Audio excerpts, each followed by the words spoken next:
Angela, are you with us today? Yes. Mm. What is happening? Mm. Mm. There we go.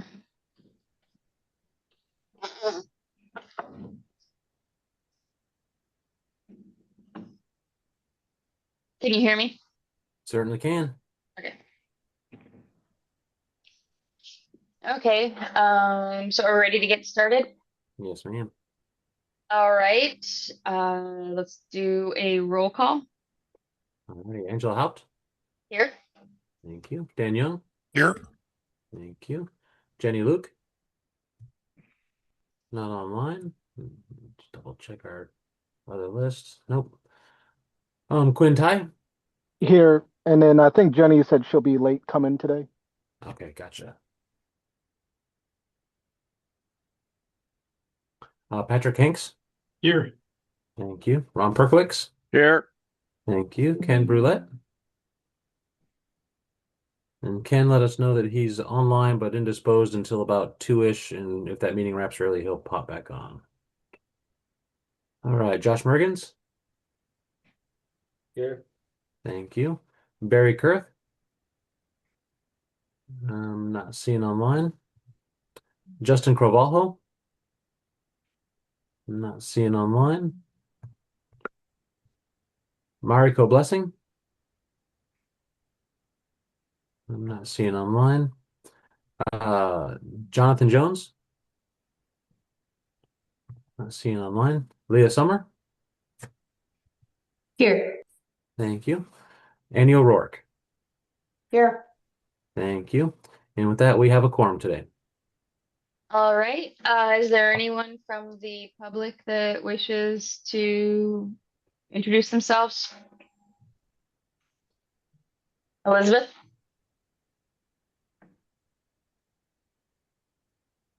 Yes, just observing. Thanks.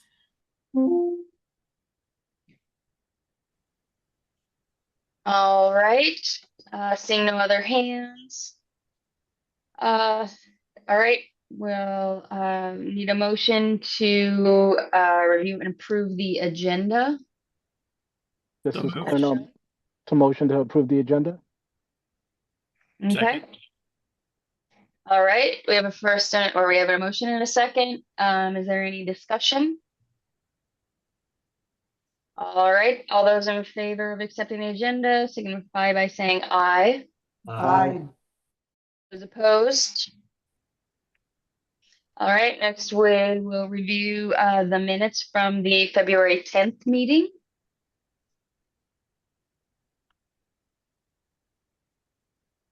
I will move to approve.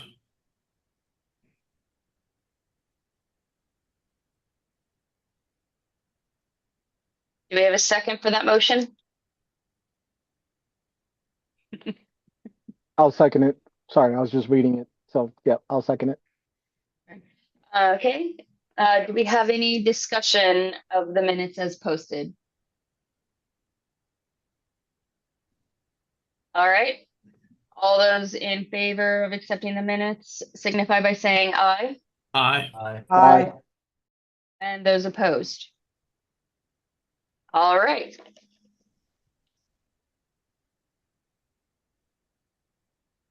So we will move to, all right, our number 4 agenda item to discuss the proposal on modules and there it is. Let me see Before we start, Mariko. yeah, I is just wanted to say here. I'm here. I had a little trouble joining, but I'm here now. Gotcha. Thank you, Mariko.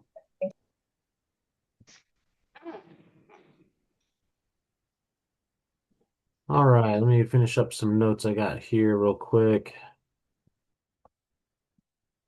Just double check nobody else trickled in. Okay. All right, so we have here before us the proposal that we were looking at and tabled at the end of the last IRC tag meeting. This one is for a new section in Chapter 301 of the IRC, bringing forth some provisions for modules and modular components. This proposal will also add a couple definitions into the code as well. And when we're looking at this document, the red strikeout and red text is what is different from the original proposal that we looked at last week. This was sent over during the meeting, but we have the modifications memorialized here for you. And then we have on the line Todd Bayerther, who is got his name on this proposal. And then we might have some others joining up here today to talk on it. Looks like we have Jonathan Jones in the attendees. So Jonathan, I'm going to promote you to panelist here. And anyway, so we decided to table this one. Some of the talk on this last week. How would a building official verify modular components? We we're talking about concerns of needing to fit some of these reference standards to fit Washington. Talking about some references to the UPC and the state energy code. And so we tabled this at the last meeting, kind of in the middle of our discussion, and I would turn it over to the tag to continue those. But maybe before we do that, Todd, did you have anything you wanted to say before we move forward on this one? Just discussion within the group? Uh, my promise when I left, thank you for having this meeting, was I would reach out to ICC. I did, got a little bit of feedback, a couple questions that were, I think Micah brought up about the logistics piece. I think from ICC standpoint, it wasn't critical that that's in there. If the tag feels that reference should go. And then the second one was Quinn. I think maybe you referenced whether or not we need to clean up the language on Washington amendments to the IBC or something similar. And I think that, I don't think there's any opposition to that either. So only thing else I would add is if the Kit Holmes bill goes through, I think this is critical that we would need to establish these references anyway. So I'll just put that, well, that hasn't occurred yet. It has momentum. So I would just maybe kind of put that context out there. Otherwise, I'll be available. Thank you. And for those who might not be tracking, the Kit Holmes bill is Senate Bill 5552. And then Angela, I see your hand up. Yeah, quick question. The blue text that's referencing the IBC changes, were those submitted during group one for the IBC? No, they were not. So they will not actually be in the 24 code. Correct. At this point, where we're standing right now is this that has not gone before the building code tag. And it was the hope that we could get this through here and then discuss the correlation aspect at a little bit further down the line. Wouldn't it need to go to the IBC tag since you're adding full new sections, and so it needs a full tag review in order to do that?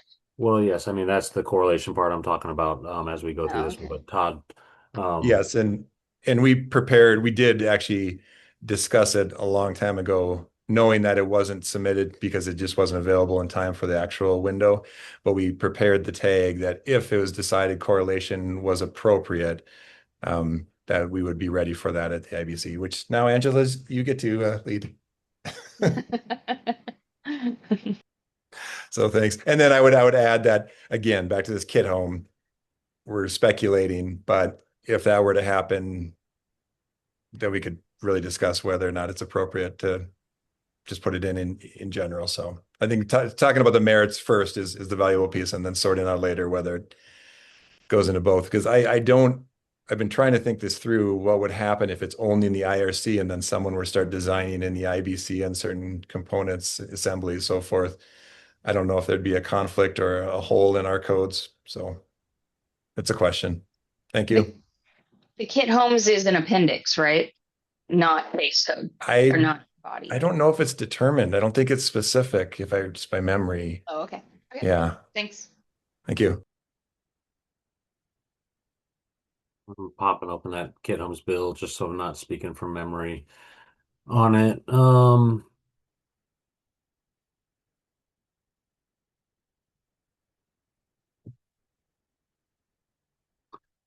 It's not specified in there, so the most current version here seeks to bring in some new definitions within RCW 1927.015 for kit homes. That's the change there. And then the work that's being directed is the Building Code Council is instructed to perform rulemaking applicable to kit homes.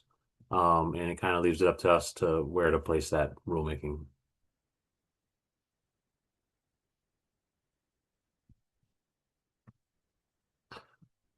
All right, so where should we go on the conversation for this one here today?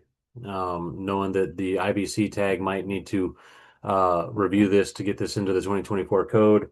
We're here to deliberate on the residential code aspect of this, and these are just shown for some clarity purposes.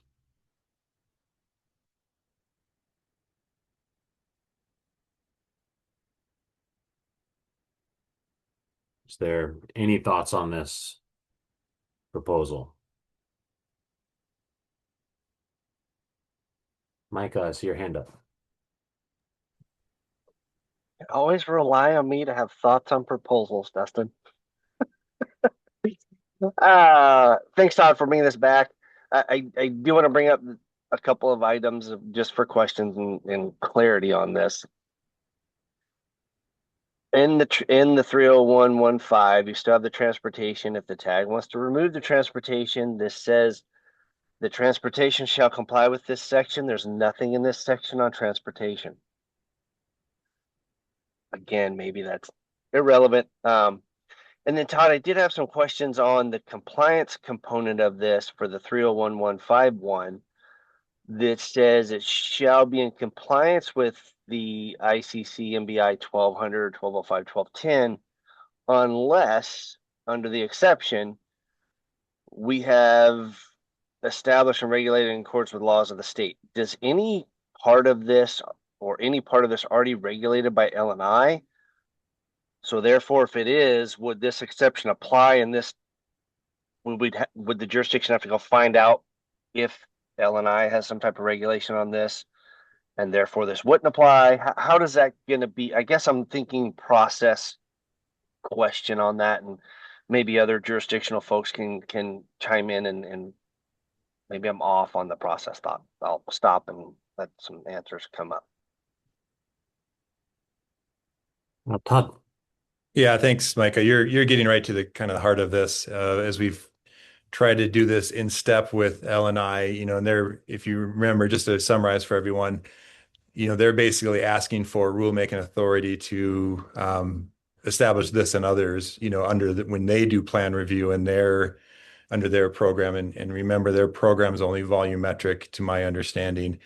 We've asked them at meetings with their factory program whether or not they think they have authority or would want to move into inspection and plan review on assemblies, and the answer was no. They agree that it's too much. That would be too much scope, and it's not their current authority. So this is trying to plug a gap where it's for primarily assemblies, and we can give lots of examples of floor assemblies, wall assemblies, so forth.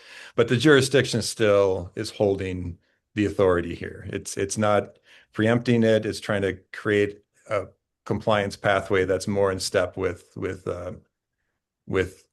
that type of module. Again, modular does not mean always volumetric. So that's the intent. Whether it's achieving it or not is kind of the question.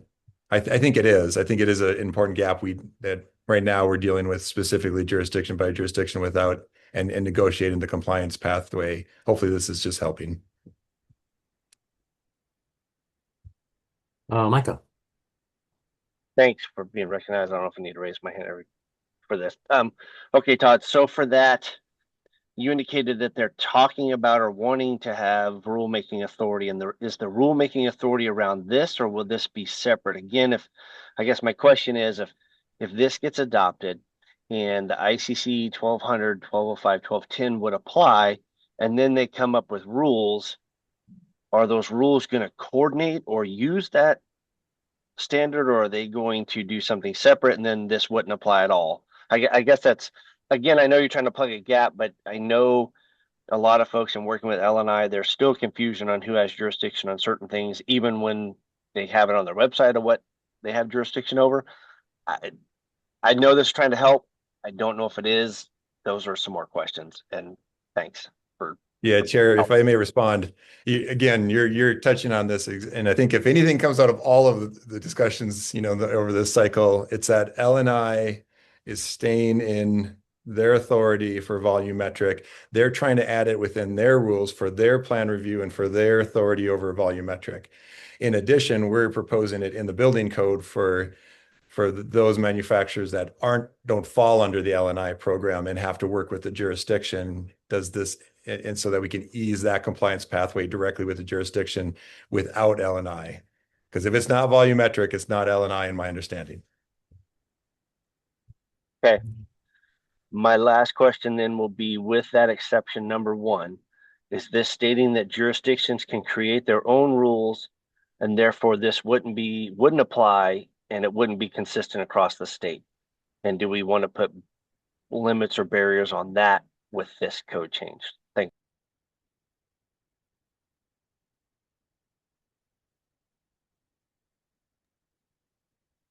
Angela. My question is for exception number 1 of R301.1.5, where it's basically says that if components don't contain plumbing, mechanical, electrical, or fire, then they don't use this section.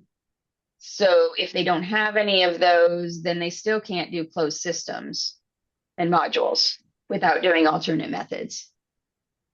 Is that what I'm reading, or am I misinterpreting that?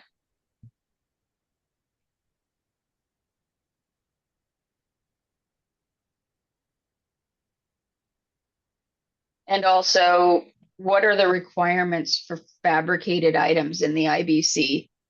I Googled fabricated and it's random throughout IBC for wood products and other things, but none for like wall sections or floor sections or anything like that. So I'm a bit confused on what that exception is saying. Go ahead, Todd. Yeah, I just kind of interpret this as making sure that you can use these reference standards, but then if you already have something else exists, including other standards, it could be an ANSI standard or something, or under IBC, I thought that meant Chapter 17. Am I maybe misunderstanding that? I thought that was kind of the special inspection pathway or others, and that exists in Chapter 17, but I could be wrong on that. Special inspections are on site, aren't they? Well, no, Usually. yeah, I mean, Micah, I'm going to call on you to help me out, because some of our discussions we've had on another bill, where a jurisdiction would come into the factory for fabricated items. Yeah, I don't remember. I know we had discussions on that. I think there are some jurisdictions that may do that on occasion, but I don't remember that on where it landed, Todd, to be honest with you. Okay. And I don't think it'd be every jurisdiction. Obviously, it's just, some jurisdictions do that, right? Yeah, that's my recollection, but few and far between. Quinn? Yeah, so I think I could try to answer that question. And I'm not sure. So let me backtrack. During the ICC Group 2 committee action hearing number 2, comment 1 for the IRC was to include special inspections, but for some odd reason, it didn't get approved. Only comment 2 did, which is what you reflect the changes that you did in front of us right now. But comment 1 did include special inspections, and so I would probably recommend that we adopt comment 1, and I could share that with you guys. To include special inspections, because IRC is usually silent. I've mentioned this before when it came to the other type of the appendices that we spoke about in the previous meetings. So somehow we need to bring that special inspections in there. In terms of Angela, your question about fabrication, as you guys were talking, I went into ICC MBI 1200, and they do talk about the standards do talk about the fabrication process. But the reviewers, the jurisdictions would need access to those standards in order to know what they're doing. So, Okay. It's just, it says the requirements of the IBC for fabricated items. So that's where I'm just confused. yeah, and then you look at the compliance part, 301.1.5.1, it references those standards that does talk about offsite fabrication. Okay. Joshua? Yeah, I just wanted to tag on to what Quinn was saying regarding special inspection and commenting less on whether we need it or not, but just kind of echoing what he mentioned of the IRC being largely silent on, or not largely, entirely silent on special inspection. And it does create some challenges in planning that I've come across because some jurisdictions will say want special inspection for post-installed hold downs, which makes sense to me.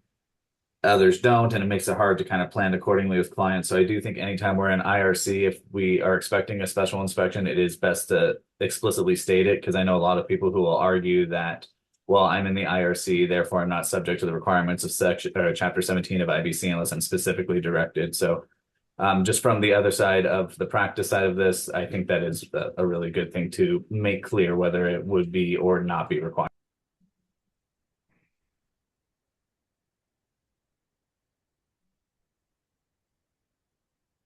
Todd. Okay, I just want to give my opinion. I want to make sure everyone, the intent of this is to help jurisdictions get some relief from that need of always coming in and negotiating with manufacturers and so forth in their processes, their process of record, so forth. So the idea here is to create a compliance pathway that you especially can work with either third-party certifying agencies, approved agencies, or if you were in volumetric, sometimes that could be the state. I don't want to create confusion again, but the idea is then you're creating a code level certification or report, but you're not preempting the jurisdiction. You're helping the jurisdiction. Now, if that jurisdiction still wants to see additional measures, they have director's rules, or they really do want to see their own special inspection, they always have that authority to do that. But the idea here is to create some consistency and certainty for designers, engineers, and manufacturers to package their products and processes up for jurisdictions.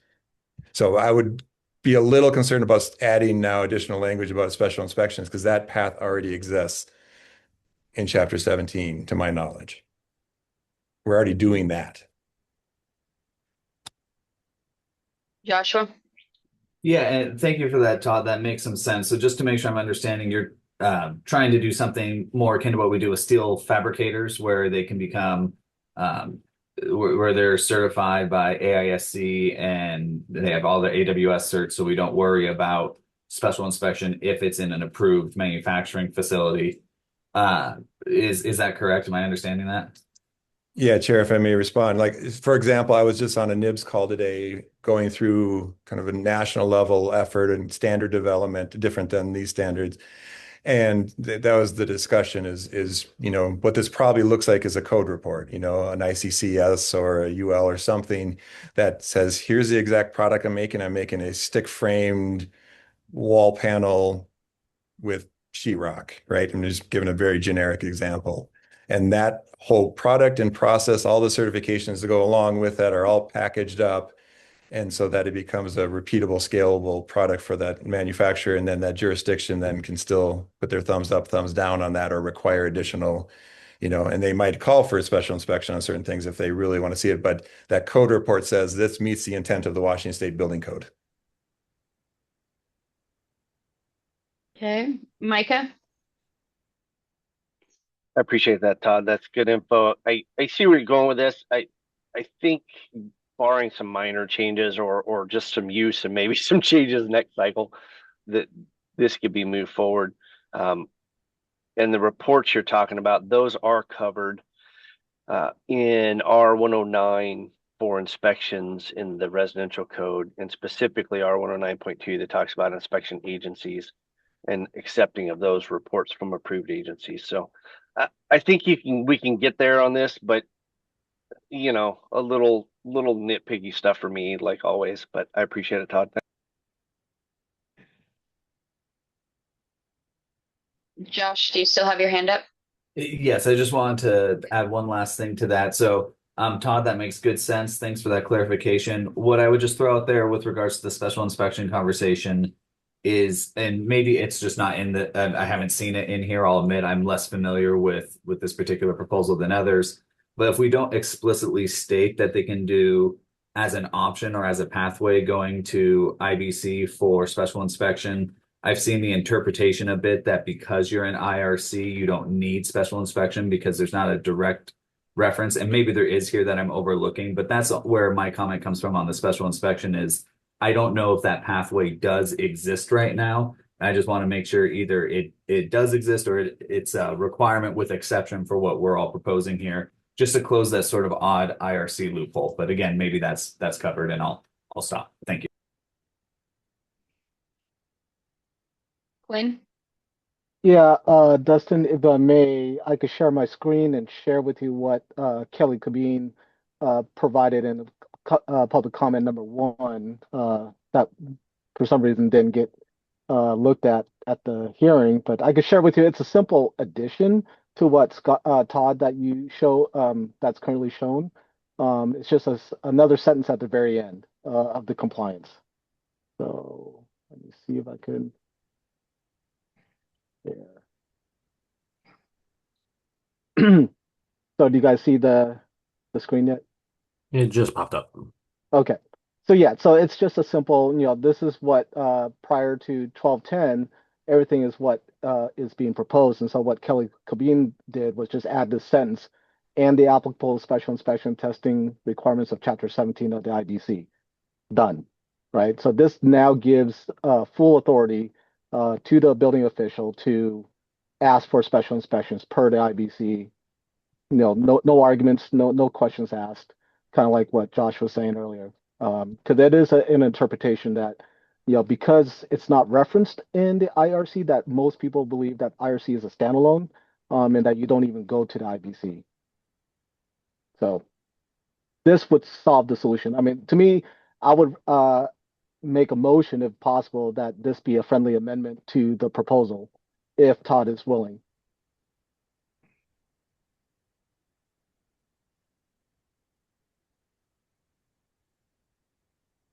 Looks like Todd dropped the call.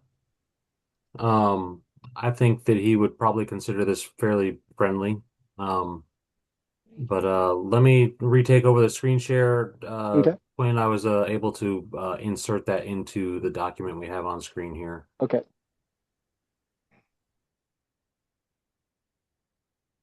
Alrighty.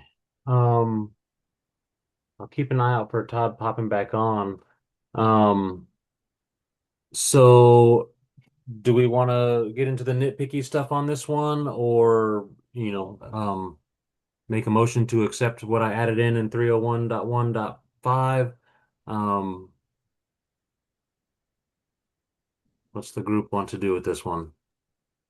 So the comment, the special inspection was done after in 301.1.5.1 under compliance. My bad.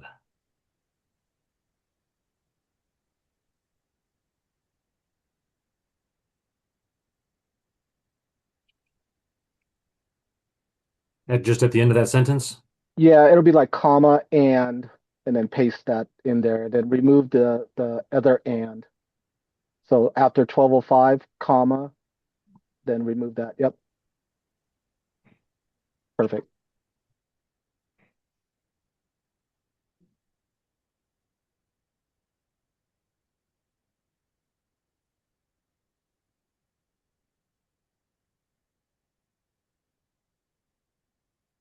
So Todd's not popping back on. I assume his signal's no good where he's at. So So yeah, so I would make a motion that we approve this friendly amendment and move this proposal forward.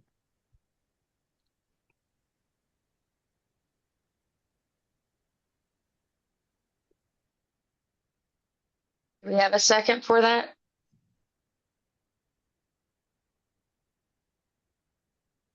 Or actually, I see Jen showed up, so I'll take a back seat now. Okay, I don't think we have a second for that motion.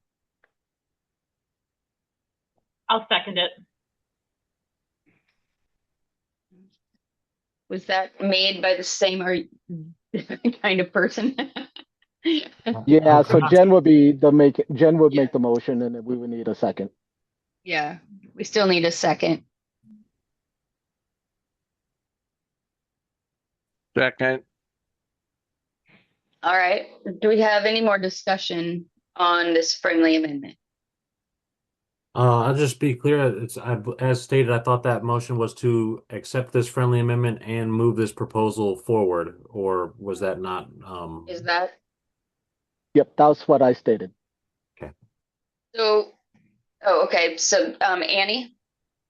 So are we going to address any of the issues about references to the ICC in the actual ICC documents that are referenced in here? Are we going to strike transportation out of 30115? I guess I'm not comfortable moving forward as it is. I'm concerned about the outstanding issues that haven't been addressed yet.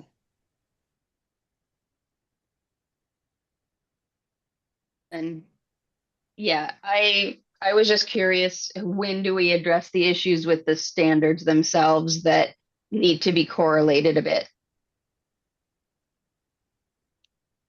So we're saying that we need to get into these standards and potentially make modifications to, say, for example, change references to the International Plumbing Code to the Uniform Plumbing Code, the Energy Code to the Washington State Energy Code, and such like that. Scratch the electrical sections. In the electrical sections as well. There's a lot of standards that we do adopt in Washington, and we don't do that for everything within the standards. But I would leave it up to the group to decide if it's appropriate to pop those open and make changes inside of those. I don't have access to those standards right this second. I'd have to, well, are these are ICC available? So if we have the subscription, we have them. Okay, so I haven't tried to look these up yet. So we can get the language. It was just will be a little bit more of a lift on this one to get this one across. Patrick. Yeah, I'm generally not in favor of trying to pull forward stuff that's proposed for the next edition of the code, for the current edition of the code that we're working on. I think it can create a lot of problems, especially it creates extra work the next cycle because then we have to correlate this will be an existing amendment with potentially whatever gets approved. And this seems in particular like one that needs a lot of work. And then it becomes even more complicated when you factor in state laws and LNI and the other state codes. And I'm sympathetic to the rationale for this. And I'm not against modular components. And in fact, I've heard builders want to get modular components that are sort of pre-approved that sort of simplify the process. But I don't think this will end up really improving that for jurisdictions because I think trying to certify every single part of the phase that's in compliance with all the state codes is going to be really hard. And I think there's a lot of jurisdictions that will just avoid actually doing that. And then if you allow them to do special inspections, it kind of just adds another layer. So, and then it's going to create working on it this late in the code cycle. I feel like it's creating more work for us as a tag. It's going to create more work for staff. And so I'm seeing sort of diminishing returns on approving this, but I'm happy to be convinced otherwise. Okay, Quinn. So let me try to answer Patrick's concern here. This did get well, it will most likely get approved at the ICC level. It passed the committee action hearings. with the modifications. And so earlier, while you guys were talking, I was comparing the changes that Todd made to the public comments, and he made the changes that were approved at the ICC level. So it is coming potentially. Again, I always have to have that caveat. Uh, that this will be in the 2027 code. So we have done early adoption of the code, but then the addition of the special inspections is something that would be specific to Washington State, because that portion, that's a comment one, did not get moved forward. Um, I thought earlier that Todd made a comment about transportation, so I would probably amend my proposed motion to remove transportation as well, because I thought that was removed and now I see it's in there still. But yeah, otherwise, this is coming in 2027, and whether we amend it now or wait until 20 when we adopt the 27, either way, there's going to be work for this committee. Okay. Just to be clear, when Todd was on the call, he said he wasn't in favor of the special inspection being added. From what I remember, he said he didn't want to mess with that, But I thought he thought it was going to be complicated to add it, and that's why I wanted to show the comment was that it was a simple just addition. But without him here, I can't speak for him.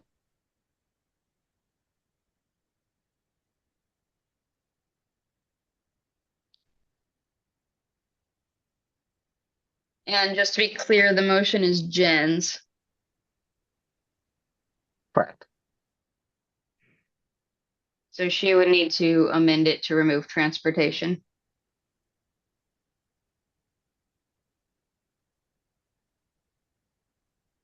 Look, I'm sorry, I came in late, and all I really heard was that there were these like little minor edits to make, and that we were adding the special inspection to make that clear.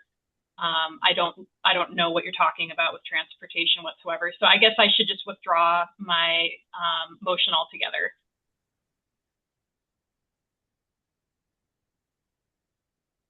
Okay.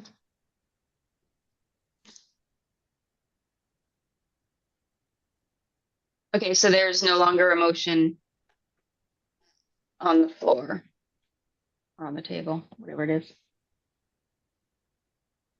So do we want to talk about the transportation aspect? I can go through and start highlighting where the words and phrases are that address the transportation.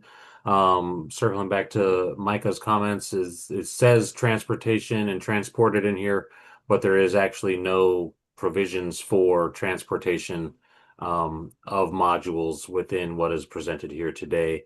I'm unfamiliar with the standards referenced here down towards the bottom.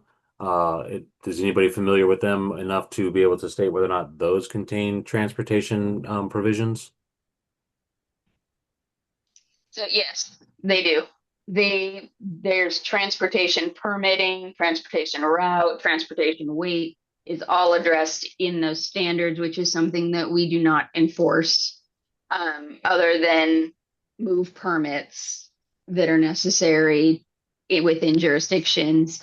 But I don't think that the part you just highlighted, I don't think that's the concern, because that's just saying that they are to be transported. I think the concern is 301.1.5, where it says basically that that's what we would be enforcing, is that transportation. And Micah can correct me if I'm wrong. Micah?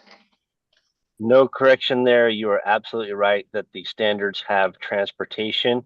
It talks about transportation permitting through each jurisdiction that these modules will cover. So I'm not sure the end jurisdiction wants to verify all those permits have been appropriately done. So again, I guess that's why I'm saying that I think that most code officials, and I spoke about this on the committee, the ICC General Committee that looked at this for 2027. I may have been the only person that voted against it, but again, this is telling the code official that they are responsible for enforcing those sections, as Angela mentioned. and there's an entire chapter on that in those standards. So if I were a voting member, I would be voting to remove any type of transportation regulation for code officials or individual jurisdictions. Thanks.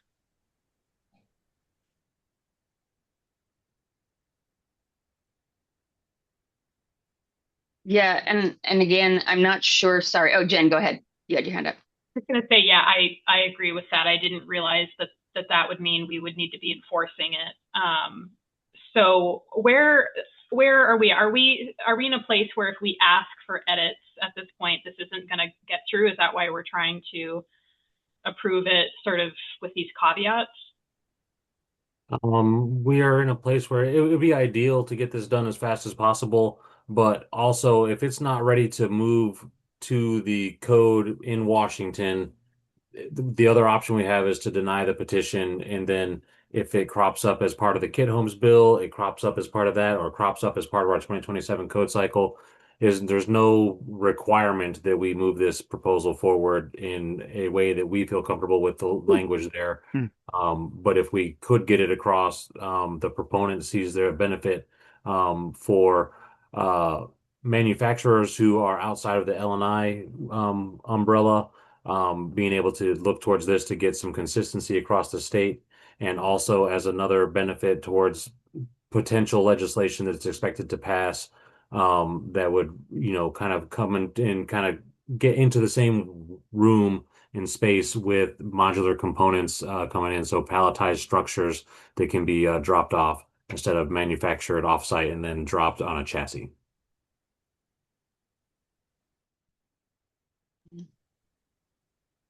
So I guess I have a question. So if we remove the word transportation, but we're still referring to these three standards as a whole, I guess are we still responsible for everything in the standards, even if it doesn't technically, we don't have real jurisdiction over it? It's a general question for anybody.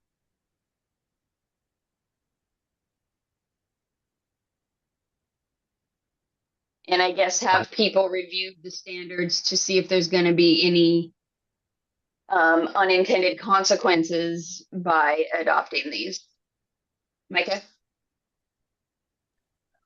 I'm really on the fence because I know this is probably going to be beneficial for consistency and use for the end user, but part of the end user is the code official, and if you just go into ICC MBI 1200, and by the way, you can access that for free if you all want to put it in your Google search. It comes up on ICC's digital codes, and you can view that for free.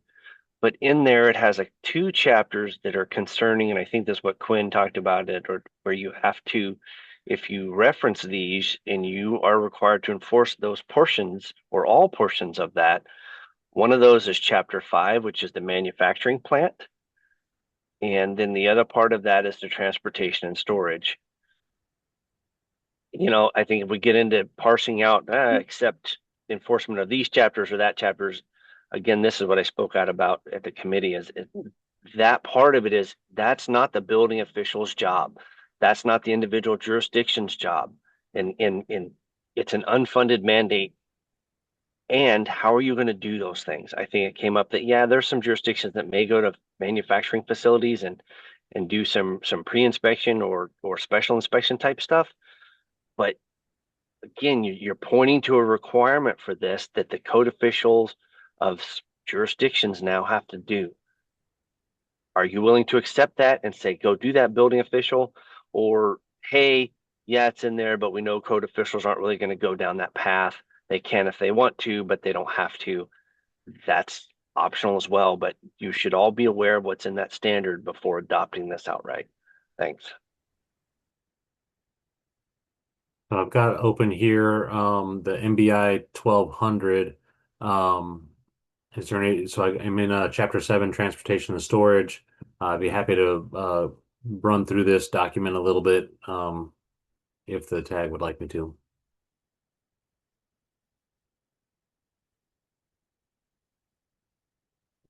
Annie? I think this is going to be a lot of work, and I had hoped that when we got back together today, that some of this work would be done for us. Because I'm not gonna vote yes on this proposal without the corresponding MBIs being what we want them to be, because this proposal directly relates to those three documents, and those three documents say the authority having jurisdiction shall. There's really not any other method, and if we approve one, we need to have the other in a form that we're comfortable with.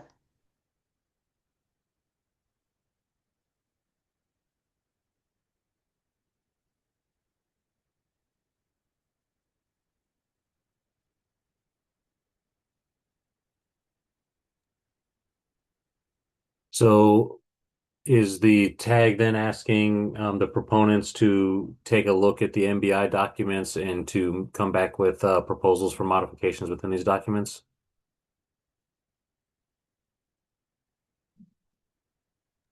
That's what I thought they were gonna do.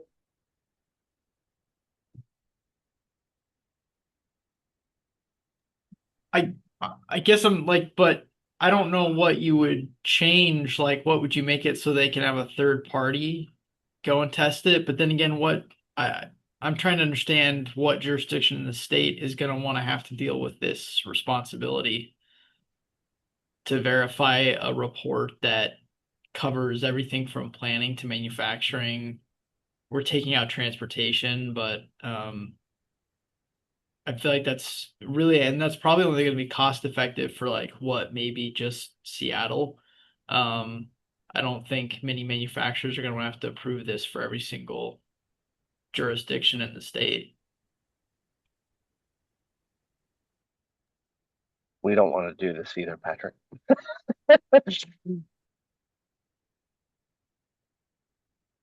I think this type of code change is going to have to be paired with legislation having LNI or somebody put a stamp on things. So then it comes to the jurisdiction and it's already stamped, and you're just verifying that the stamp is there, right?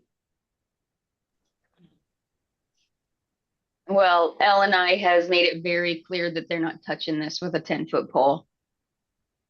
Unless That there's a legislative mandate that says L&I is going to do it, but they seem to instead like to stick it with the jurisdiction if L&I doesn't want to do it. So yeah, it kind of drops. But I mean, I could see this being part of a Kit Homes section where something could be done if we had to. But yeah, I mean, I'm with you, Patrick, as far as I don't know that this necessarily makes this easier. Because a lot of the stuff that we see them trying to bring in this type of thing isn't in this state. It's coming from other countries. It's coming from across, across the country. So it's not like anyone from most jurisdictions are going to be able to do anything with it other than, again, have some sort of a third party approve this.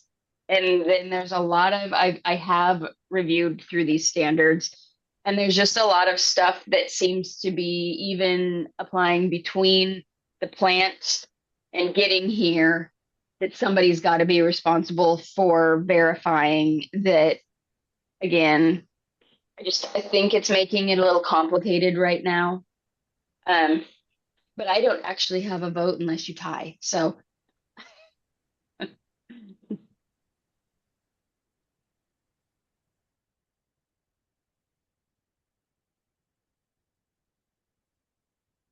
Micah. Thanks. I apologize, folks, because a lot of this is probably me reviewing this language and the stuff from my previous committee time. I had struggles with this because it's not clear on what they really want or what they're trying to fix. I wish Todd was still back on to talk about it. I mean, it just came up in volumetric construction, and this doesn't apply if it's volumetric. However, if Dustin wants to go back to the standard, chapter 6, is titled volumetric construction. I mean, I'm not sure what this cleans up overall. That's my concerns, and for folks not in you're in the tiny house one, something different. Oh, maybe you're in the right one. That was weird. It's got a whole different title on it. Mine. Anyway, so that's my concern. Again, just I know this is trying to fix something. I'm not sure cleanly how it's doing this process wise for code officials or language. Again, maybe it's something that if you passed it and we figure out the little nuances and it does work, great. But if you just go off of the code language, I don't think it's doing what it's intended or what they're intending reason statement wise. Thanks. I think I am in the wrong standard. I just happen to find the words that match with what you were saying. No worries. It came up once you hit it. It came up, so I don't know if it's any different, but yeah. Yeah. And Todd is back online with us. Yeah, thank you. Cool. So, I guess, Todd, to try to catch you back up to the conversation, we've been talking about the transportation requirements of the standards down here and taking maybe a more in-depth look at what the standards language contains and potentially making modifications to try to, flex those to fit the character of Washington a little bit more. And I guess if I missed anything in that very short summation, please maybe add on to it for me, anybody from the group.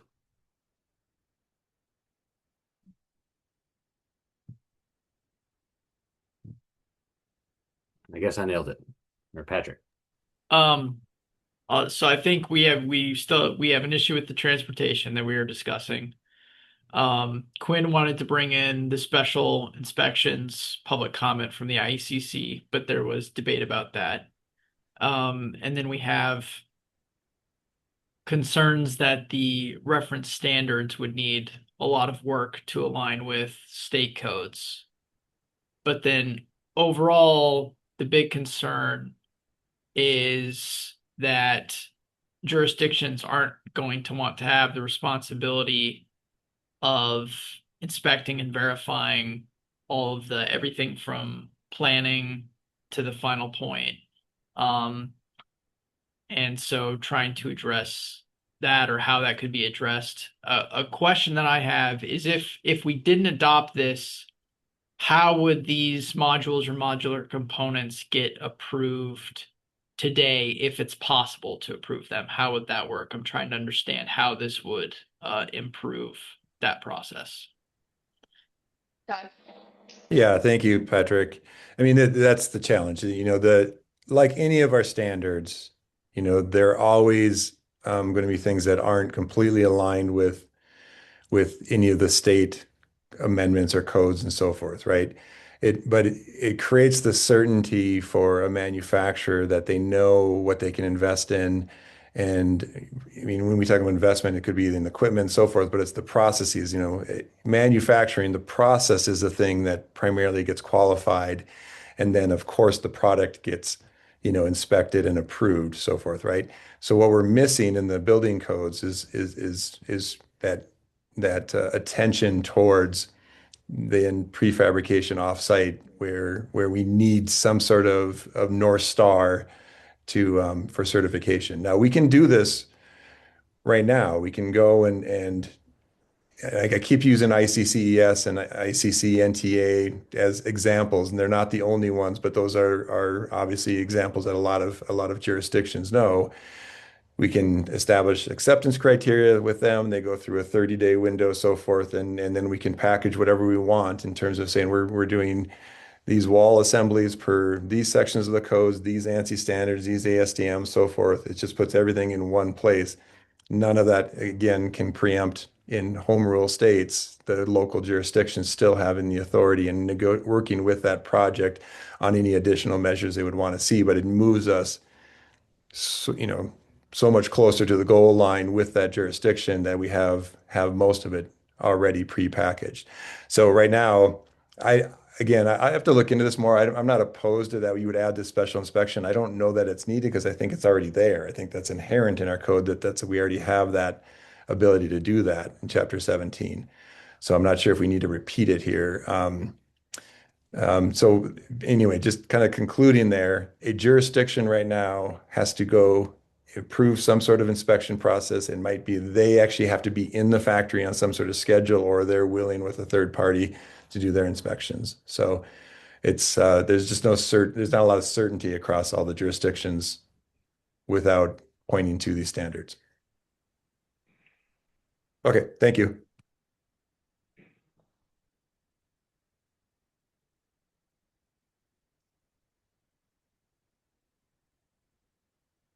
Sorry, I guess though, so if this goes in the in the body of the code, then it's not optional. It's, does this, I mean that if they want to use this, they can use it and the jurisdiction has to accept it? And who is doing the inspections in the plants at the manufacturing facility? Because the standards refer to the AHJ or authorized representatives. So it's not clear to me who's got all this responsibility. Really? Annie? Back on. What about jurisdictions that do not do their own electrical inspections and L&I does those? How does that impact it? That's what I was saying, that that's one of the sections in, because we don't have the International Electrical Code. We have the NEC, the Washington City's Electrical Code, whatever it's called these days. And that's completely written by L&I and their people. So that was one of the things, is with these standards, there's a lot of sections that, again, don't apply, or that we really don't have any control over. I mean, it addresses storage of the pieces on and off sites, or so. Yeah. Todd? Yeah, and I think, from a manufacturing standpoint, and that's my seat on the council, just if people didn't know, that's why I'm, speaking to this. That's kind of our everyday is manufacturers have approved agencies, and all of the different standards and codes and so forth, any one factories could have multiple agencies, approved agencies that come in. What this is doing is giving a more certain framework, but not all of it's going to apply. I don't know that storage piece, but for example, that might not be the thing that's recognized in the code report. It says these sections of the standard apply, these additional requirements by jurisdiction. I could imagine Seattle has certain requirements, Spokane, Tacoma, like it's just kind of the process we always go through in manufacturing. So this is trying to create some harmonization across the country in what people point towards in their processes of record. Okay, I guess that goes back to kind of the conversation that we had when you fell off, is that there's work that needs to be done on the standards, because from this code section, or this right here, those standards apply. So it's not, I mean, who is it up to say, okay, the sustainability doesn't apply, the transportation and storage doesn't apply. Those are things that should be taken care of with this proposal, to make it clear what applies and what doesn't, is, I think, part of what the discussion was.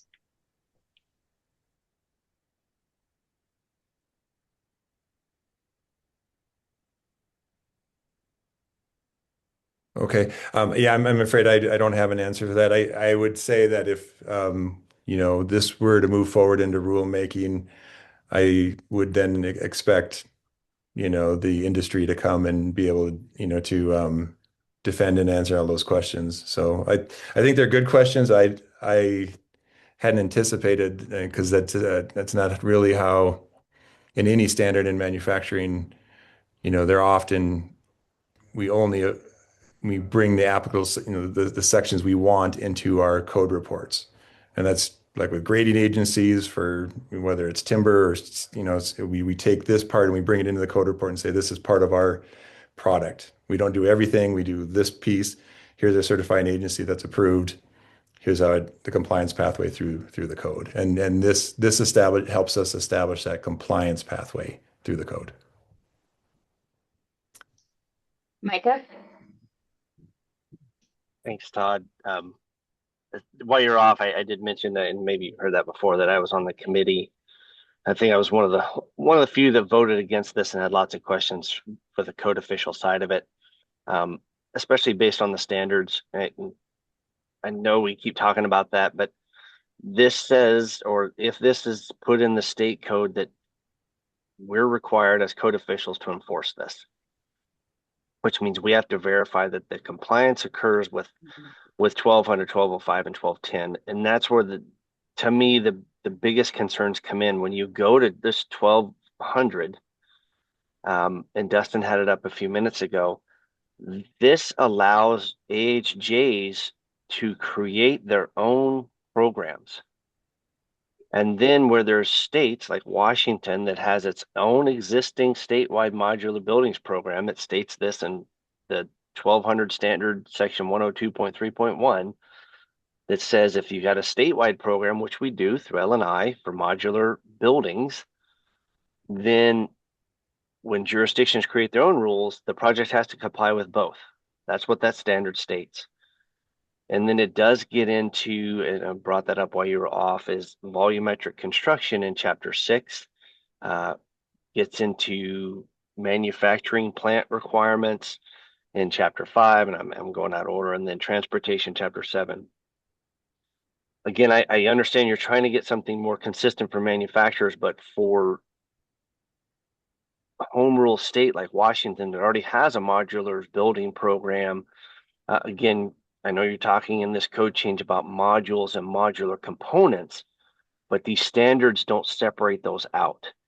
And that's where the concern, at least for a code official, would come from as far as enforcement goes. I honestly want to say that should be a big concern with the manufacturers, based on those standards allow jurisdictions to create their own rules.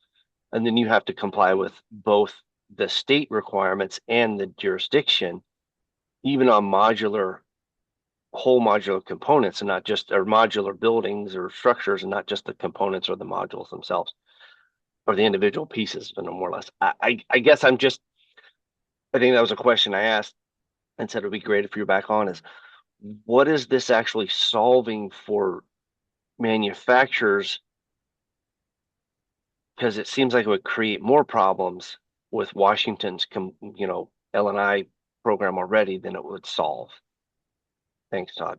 I know that's maybe more than you're prepared to talk about. And just to be honest with you, I didn't get very many answers from the industry folks at the ICC level when this came up at both committee action hearing 1 and 2.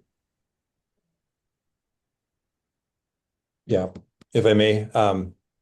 Again, I think there is absolutely a significant portion of the industry that is in that volumetric space, whether it's the HUD code, which is not what we're talking about today. That's the manufactured homes. We're talking about modular, and yes, there are some volumetric, companies out there, but as soon as, in my experience, as soon as you have a sectional module, if you are in volumetric, that's an assembly. That's not a six-sided box you put a gold seal on, right? And that just kind of exposes then the range of, that can be a pretty substantial sectional assembly with MEP systems, and you very rarely is electrode actually pulled in the factory. Usually it's just bundled up and still home run them in the field. But just a simple example all the way down to the wall, I keep coming back to that because that is to negotiate that every time with a different jurisdiction, how to do a closed wall panel, different levels of completion. Could just have sheetrock and plywood on it, for example. who's inspecting that nail pattern, who's doing so forth, and then as soon as you close it up. Now technology is helping a lot. We're getting more and more comfortable as an industry and as with jurisdictions on being able to document, the different stages of manufacturing so that you can see the insulation, you can see the control layer, all these other things. But right now, that is absolutely negotiated every time, with the jurisdiction between what their review is. And right now, it's all their review usually if you're not in that you're not in that manufactured home space. And what that means is, it's very hard then to invest in a code report that tries to capture most of that. So there's some sort of consistency. And then you do your additional jurisdictional requirements on top of that, just like you do an LA supplement or whatever it might be, right? That's kind of an extreme, of course, as a jurisdiction where you'd have a separate, part of your code report for that. But I could see any director's rules in Seattle would be, you need to make sure that's accompanied, and manufacturers would get very familiar with those additional HJ requirements. So I don't know if that helped. That might have been a little lengthy, but this absolutely is trying to add some consistency across the country for those types of approaches. So your example is that you're using, it's like, okay, so a pre-done, wood stud module wall. Basically, it has the insulation in it. It has no electrical, no plumbing, no mechanical. It doesn't go under this section. So No, it would if it's a closed wall like that. That's the perfect exception number example of. one. Exception one says modules or modular components not containing plumbing, mechanical, electrical, or fire protection systems that comply with approved standards. Is that just if they have that stuff and it doesn't meet the standards, then it can't be done? Or is it walls that don't have any of those items? Sorry, I might be reading this wrong. Yeah. Well, I think it's all a fair question. I think, what we're missing here is somebody mapping out, and where we're getting confused is we all would like to see how the different compliance pathways and making sure that this doesn't eliminate other ones. I don't read it as that, but I understand the concern and these questions that if is it demanding a certain pathway and blocking out others? I don't see that, but I think that's I the might right be question. reading it wrong. Yeah. Well, no, I'm not saying you are. I think it's a good question.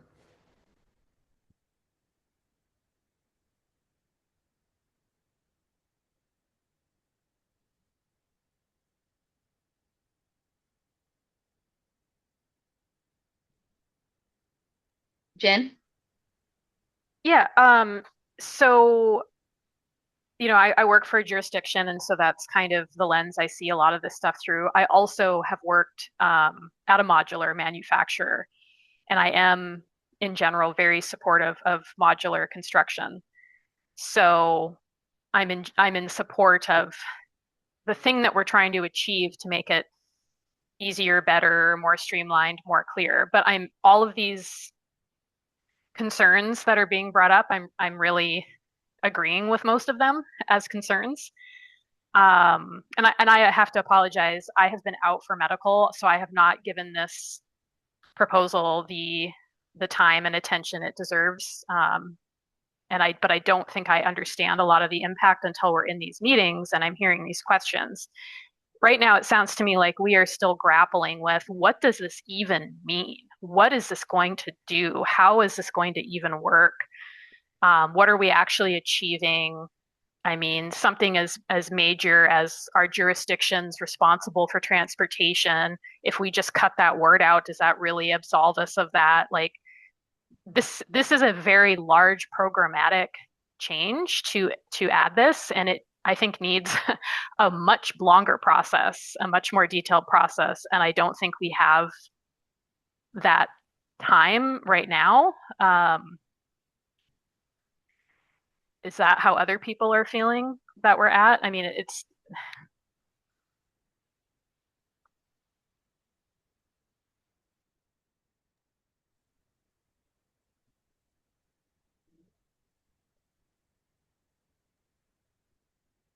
I feel the same, but I'm not a voting member of the tag since nobody else is answering.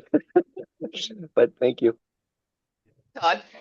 Well, I want to thank everyone, and I'm afraid I need to leave. I'm gonna lose coverage here, but um, I'll leave it to the tag. And thank you, everyone. Just remind everyone that this is the exact same language that is being proposed that will, and could likely be in our 2027 code anyway. So um, I guess the decision really is whether we feel there are enough Washington amendments that you would feel the need to address now or wait, and we'll have that conversation in 3 years, or we'll have it in 2 months if the kid home bill passes. So what maybe I would suggest is, even if this does move into CR 102 rulemaking, there's still process time left to pull it back out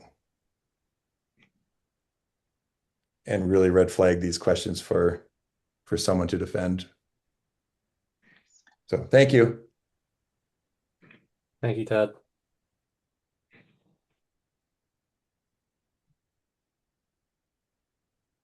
Jonathan? Are we aware if ResNet has completed their off-site inspection protocols for this kind of inspection process, at least for the energy code portion? I know I'm the energy geek guy and I'm kind of selfish with this question, but nonetheless, ICC and ResNet often collaborate with these type of inspection policies. And I do know that last year it was publicly open to comments on off-site inspections for this type of thing, but I'm not certain that ResNet's completed their policy on this.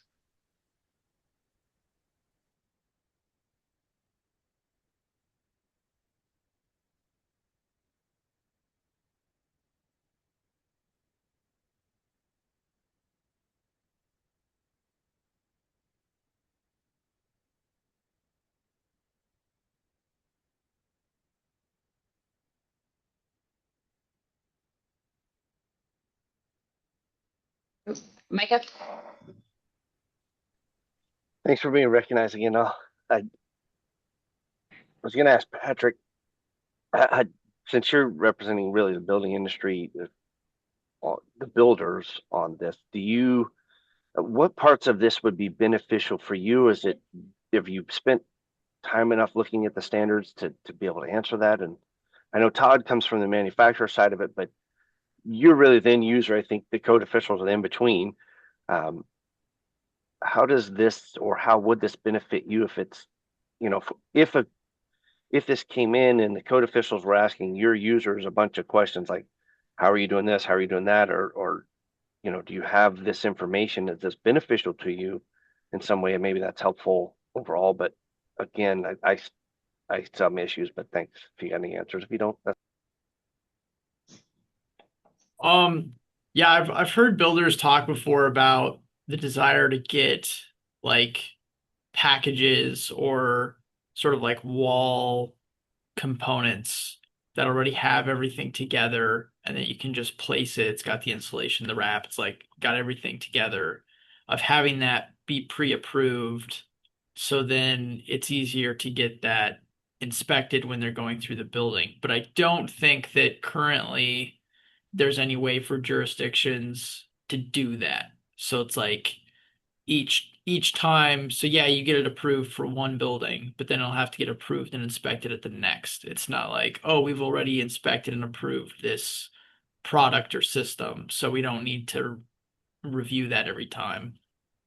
So like potentially this could maybe help with that, but and I was looking through the standards. I do see they have a general section at the top of each portion, and then at the beginning of the standard that says, shall be in accordance with approved plans and provisions of the applicable codes and standards adopted by the authority having jurisdiction. So I'm wondering if the standards are basically saying that you only need to pull from them what applies in that jurisdiction. So maybe this would make it so manufacturers can just try to design to the state codes and then create documentation and have jurisdictions approve that. But I think that's, for trying to be an early adopter of this, that's probably only really going to be viable if it's like the largest or largest jurisdictions in the state.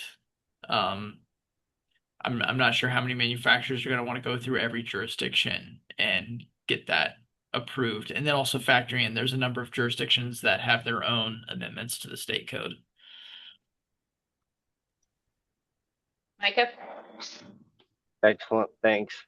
So what I'm kind of hearing at the same time is the standards may be beneficial, at least some parts of them, same with this section, but possibly it wouldn't be as beneficial if jurisdictions, as currently written, can create their own rules that you would have to comply with.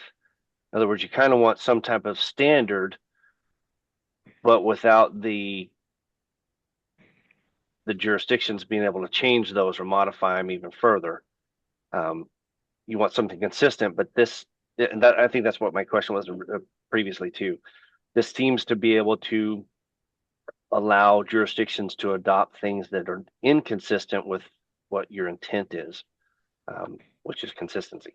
That's just how I'm reading it. Thanks. I know it sounds confusing to myself, but thanks. Annie?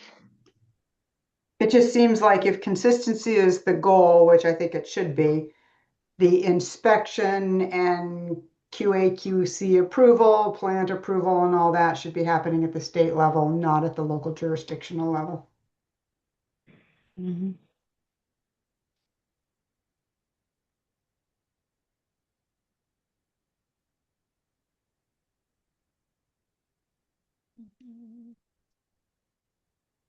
So it seemed like approval wasn't gaining traction, and it doesn't sound like it's gained any more traction since that motion was withdrawn.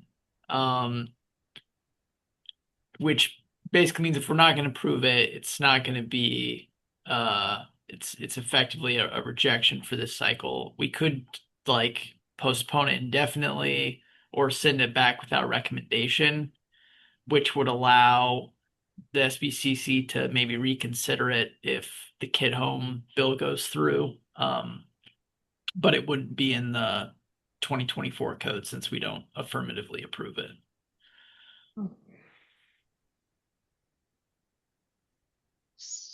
So do we need a motion, Justin? You know, handling this one, I think if it's not ready to go towards the 2024 codes, a motion to not move it forward would cover our bases for giving affirmative feedback on where this one's going. A not move forward, I don't think is a necessarily deny for the 2024 codes. It could be re-entertained if the kit bills pass. But I would anticipate that we would engage in similar language could also be proposed by another proponent in relation to the kit bill rulemaking or kit home rulemaking. So it doesn't close the door if we deny this petition on these standards or these particular kind of considerations for kit homes.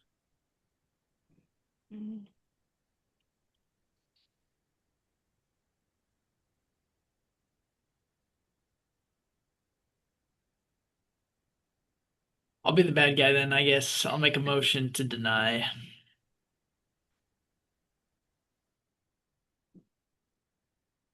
Second. All right, we have a motion and a second. Do we have any more discussion? Okay, I don't see any hands. So all those in favor of denying or not approving this proposal signify by saying aye. Aye. Aye. Those opposed? All right, that motion passes. Okay. Does anybody have any other business that they'd like to discuss?